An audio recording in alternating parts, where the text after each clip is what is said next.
Howdy again, Sky Blue Fox here, and welcome back to Let's Play A Link to the Craft. In this part we will be exploring the Great Swamp and part of Lake Hylia. Now, there isn't really too much to these areas. They just barely filled up a standard, for me, 15-minute part on their own. So,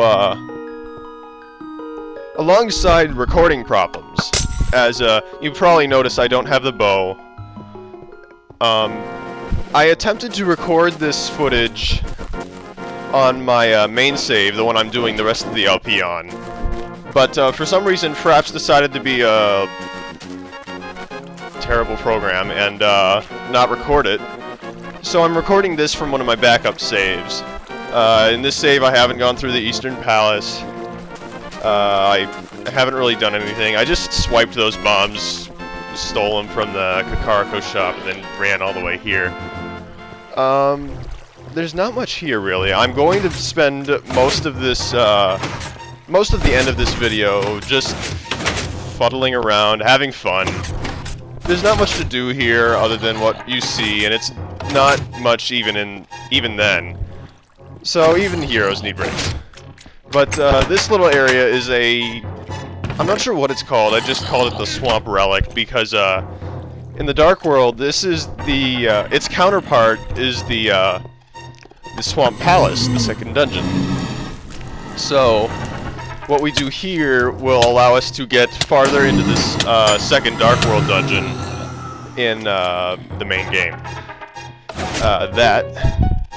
That opens up the water here, and as you'll see up topside, it drains the water from the little pools that were surrounding the little palace. It's interesting, and in the original game, this netted you a piece of heart, but here it doesn't really do anything. So we pop back outside, and as you can see, the pools are drained. Like, I don't know how he recreated this in Minecraft. I can look past the fact that there's no piece of heart just because it's really cool that he was able to pull this off at all. Like, I don't really understand redstone. I don't use redstone. It boggles me. Like, not just how much of it you need to pull some of this stuff off, but just how to use it in general. So a lot of the puzzles that involve redstone just make me grin because, aside from the fact that I know that I'll never be able to make them myself, it's just fun to see what people can pull off. But now we're on our way to collect an item that Sahasrara had told us that we should get. He mentioned when he gave us the Pegasus boots, which we get after the Eastern Palace. I'm not wearing them now because I haven't gotten them. But he mentioned that there's an area in Lake Hylia where we can get a useful item. This cave is not the item cave, but it's still a pretty nice place to go because there's some rupees you can get, some supplies, and it's a decent source of enemies. Technically, there aren't supposed to be any enemies in there until you go and hit those pressure pads. I think that's another side effect of the added spawners he put into this new version, which is something I'll get into in the next part quite a bit. But what makes this room funny to me is the fact that since they're so lowish, like they're all standing in the bottomless pits. In the original game, this room had some mini moldorms, or tailworms, I'm not sure what they're called.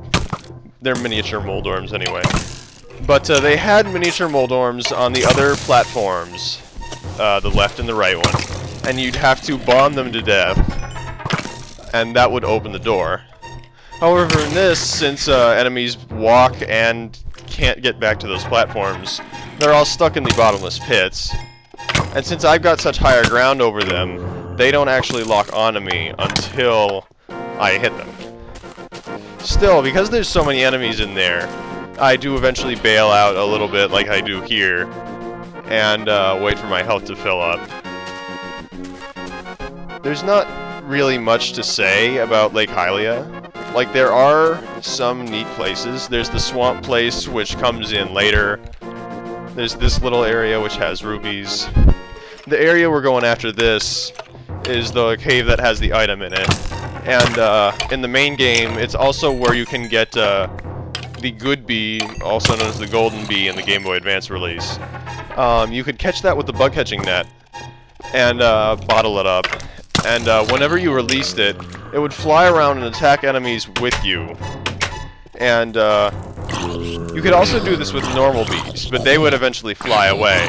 While the good bee would actually come back to you so that you could net it up again and put it in a bottle. Which I never actually knew. I never found bees very useful, I never used them. But I thought that was actually pretty interesting. I didn't know that.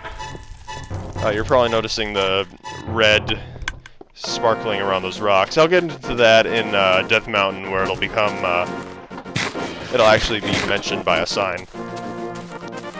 But now we are on the way to the next cave. Again, since monsters don't really spawn in the daytime, like, it's just fun to screw around here because there's not too much to do. There's not too much to see, especially if you don't have the flippers. So really, it's just a nice little place to just walk. Now, in this little area with the 3 bushes that we're passing through, there's normally this one enemy that doesn't show up anywhere else in the game. It's this weird balloonish floating thing that when you hit it or you shoot it with an arrow or something, it explodes into 6 miniatures of itself, and then they all disappear. I'm not sure what it's called, and I don't think it's ever shown up in any other Zelda game. It's one of those little things that Link to the Past has that you don't really see in any of the other Zeldas because it just doesn't show up again. This little area here with the pressure pads and the arrow dispensers, I don't believe that was actually ever in the original game, or in the Game Boy Advance re-release. I'm not sure what it's doing here. There isn't much to do down here anyway. There's just some pots with hearts in them. That's about it. If you're really low on arrows, like I like to keep 1 stack of 64 so I can have a decent amount of space in my inventory. But if you're really low on arrows, you can just restock there by stealing the dispenser's arrows. Now this little place made me smile because Amarok, actually decided to go ahead and make it look all icy like it did in the original game.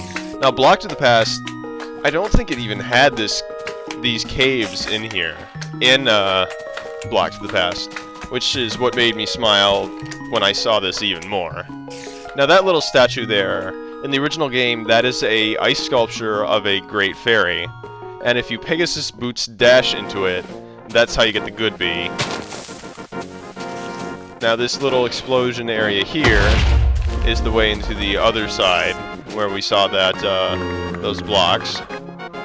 And that is where we will be getting a new item, the Ice Rod. And the Ice Rod, it's another thing that really isn't useful. I'm not sure what it replaces. It's another one of the tools. I think another one of the farming tools. But, since it's not a sword, it's not really good for combat. Like, I can imagine the Fire Rod being better, because it probably lights people on fire. But the Ice Rod, it's always unbreakable. And it also has a super knockback effect, which is actually really fun to toy around with if you're in a big area like this. Like, I've tried using it in the Desert Palace, where we'll see next, but you won't see it because it ended up in me getting really hurt and having to leave and recover my health. But because the dungeons are so cramped, the Ice Rod really isn't useful in there. But as we're about to see here, it's actually a hell of a lot of fun.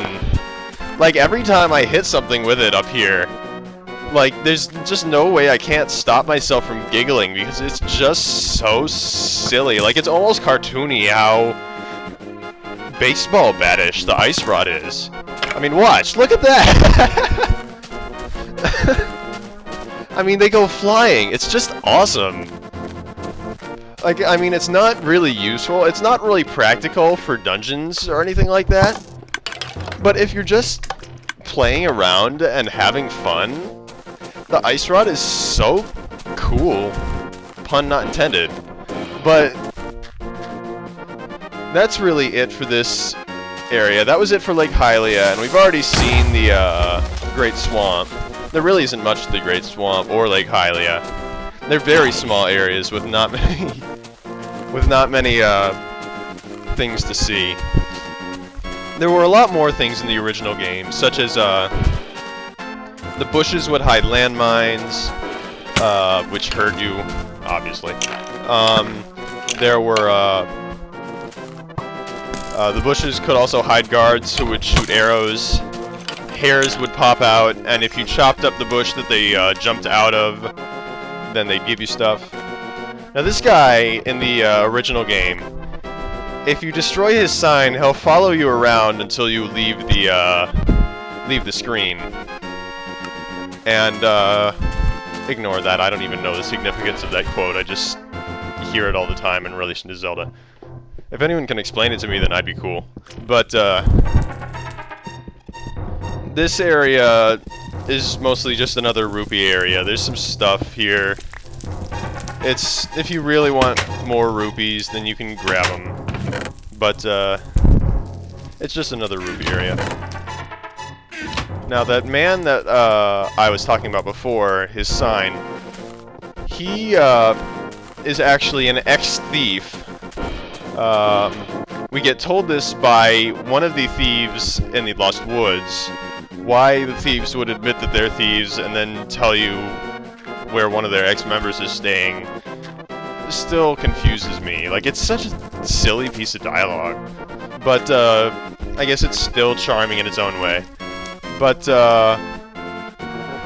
you find this unlockable, or un-unlockable, chest in the Dark World, and you can bring it to the ex-member, and he'll unlock it for you, and you'll get a bottle.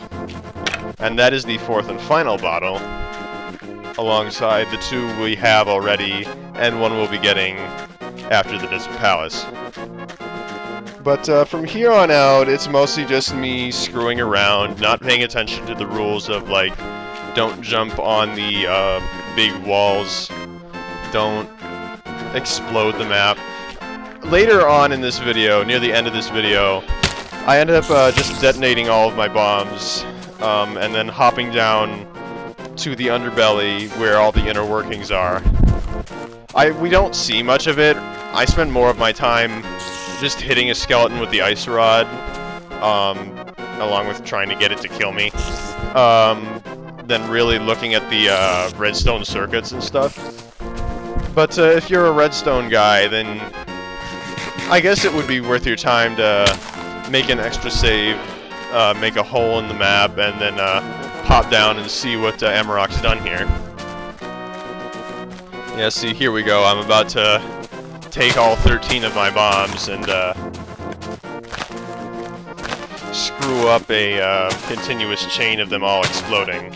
Only 4 of them, or 5 of them, explode, and then I have to detonate the others. But here we go. And boom. Now, like I was saying in the Eastern Palace and in Kakarko Village, the underbelly of this place is mostly brick and green grass, not green wool. But it's extremely widespread, and there's still some little areas where things like all the redstone torches and stuff, along with clay. I'm not sure what the clay blocks are in this, but there we go. I'm at 1 heart. I explore around. A lot of these, I'm not sure what dungeon they correspond to, because they're just there, and they look so different from like the rest of the dungeons. But it's pretty interesting. It's a very huge area under all this, because it's all under Hyrule and all the dungeons and everything.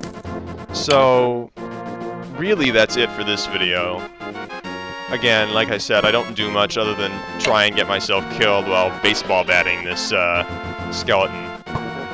So, that's about it for this part, and I'll see you next time in the Desert Palace.